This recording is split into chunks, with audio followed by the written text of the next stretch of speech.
बंद पड़े गर्रा ओपन कैप में धान का भंडारण प्रारंभ करने हम्मालों ने उठाई आवाज।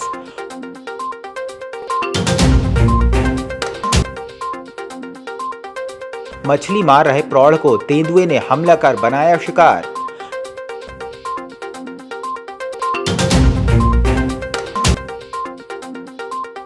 लालबर्रा मंडी सचिव को वाहनों की एंट्री नहीं करना पड़ा भारी।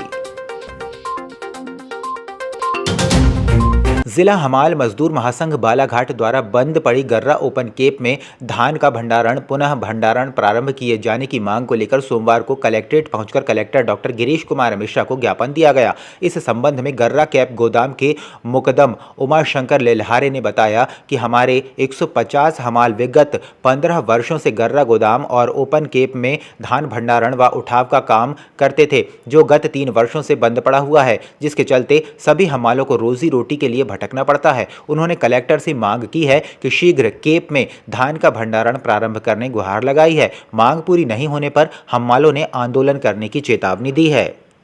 कुछ नहीं, कलेक्टर में तो पहली बार आए हैं, पहली बार ही तो मांग पूरी नहीं होगी तो देखते हैं क्या आंदोलन पूरा जिले में बंद करवाएंगे। हमाल संघ की बहुत बड़ा संख्या है हमारा।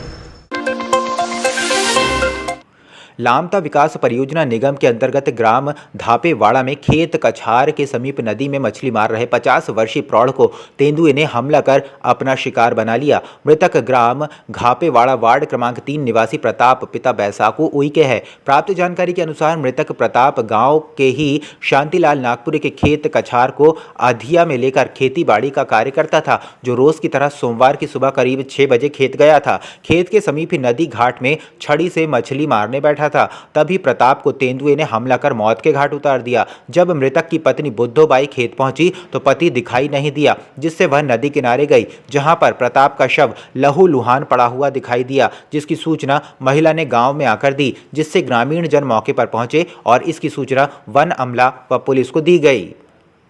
जी, ये प्रताप सिंह उइके यहाँ पे शांतिलाल नागपुरी की कछार में खेती का काम करते थे। तो ये सुबह 6-7 बजे करीब यहाँ मछली मारने के हिसाब से आए थे। तो इनके आने के बाद किसी को 1-1.5 घंटे बाद किसी ने सूचना दिया कि वहाँ कोई गिरा हुआ है। अच्छा। जब आके देखे तो वो मृत पाए गए और इन पे तेंदुए का हमला था। जी, इससे पहले भी 2-3 घटना हो चुकी। गाँव से बकरियाँ के बच्चे, कुत्ते के बच्चे उठा के ले गए तेंदुआ, गाँव वालों ने कई बार देखे हैं। कलेक्टर डॉक्टर गिरीश कुमार मिश्रा ने टीएल बैठक के पूर्व उपार्जन समिति की बैठक में उपार्जन संबंधी कार्यों की सूक्ष्मता से समीक्षा करते हुए इस कार्य में लापरवाही बरतने वाले कई जिम्मेदार अधिकारियों पर कार्रवाई करने के निर्देश दिए हैं। उन्होंने मंडी सचिव लालबर्रा से वाहनों की एंट्री आदि के मामले में पूछताछ करते हुए कहा कि हर गाड़ी की एंट्री मिलनी चाहिए, साथ ही पोर्टल पर भी इसकी विधिवत एंट्री हो। मंडी सचिव द्वारा वाहनों की प्रॉपर एंट्री नहीं करने पर निलंबन का नोटिस जारी करने का निर्देश दिया गया है। इसके अलावा परसवाड़ा मार्केटिंग को भी नोटिस जारी करने को कहा है। वहीं 100% मिलर्स से अनुबंध नहीं हो पाने के कारण डीएमओ हिरेंद्र रघुवंशी को भी नोटिस जारी किया गया है।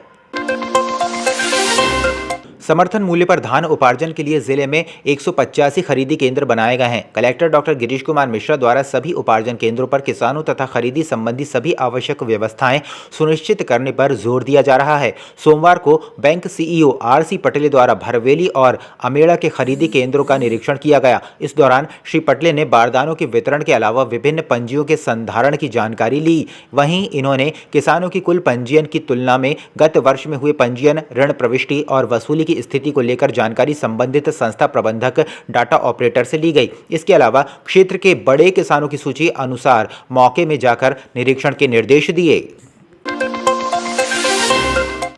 समाज सेवी स्वर्गीय त्रिलोक चंद कोचर की स्मृति में सीनियर सिटीजन फोरम द्वारा स्थानीय पवार छात्रावास में 18 दिसंबर को निःशुल्क आयुर्वेदिक चिकित्सा जांच शिविर का आयोजन किया गया, जिसमें आयुर्वेदिक चिकित्सकों एवं विशेषज्ञ द्वारा बीपी, शुगर एवं संपूर्ण स्वास्थ्य जांच कर परामर्श व निःशुल्क दवाइयों का वितरण किया गया। इस शिविर में सैकड़ों भर मरीजों की जाँच की गई। इस संबंध में रिटायर्ड सिविल सर्जन व बालाघाट सीनियर सिटीजन फोरम के अध्यक्ष डॉक्टर नरेंद्र हिरणखेड़े ने बताया कि बालाघाट जिले में स्वर्गीय त्रिलोक चंद कोचर ने वर्ष 1916 में इस फोरम को शुरू किया है। संगठन के द्वारा समय समय पर जगह जगह निःशुल्क स्वास्थ्य शिविर का आयोजन किया जाता है।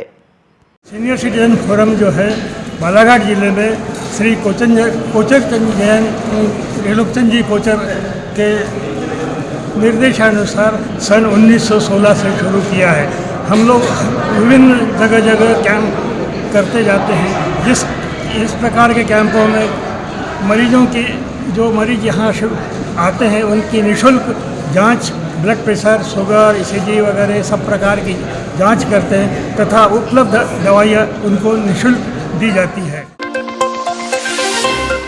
लामता पुलिस एवं लामता के प्रभारी तहसीलदार तेजलाल धुर्वे द्वारा माननीय मुख्यमंत्री जी के आदेश के परिपालन में खुले में बिक रहे मांस मटन विक्रेताओं की बैठक बुलाकर मध्य प्रदेश शासन के गाइडलाइन पर दिशा निर्देश दिए गए। विक्रेताओं को समझाइश दी गई कि साप्ताहिक बाजार हो या चौक चौराहे में बिक रहे खुले में मांस मटन की दुकानें तत्काल बंद कर दिए जाएं। जिन मांस मटन विक्रेताओं के पास बेचने व काटने का लाइसेंस नहीं है, ऐसे विक्रेताओं को दुकान बंद करने या लाइसेंस बनवाने के सुझाव दिए गए हैं। जिन विक्रेताओं के पास मांस मटन बेचने का लाइसेंस है वे अपनी दुकानें खुले में ना लगाएं।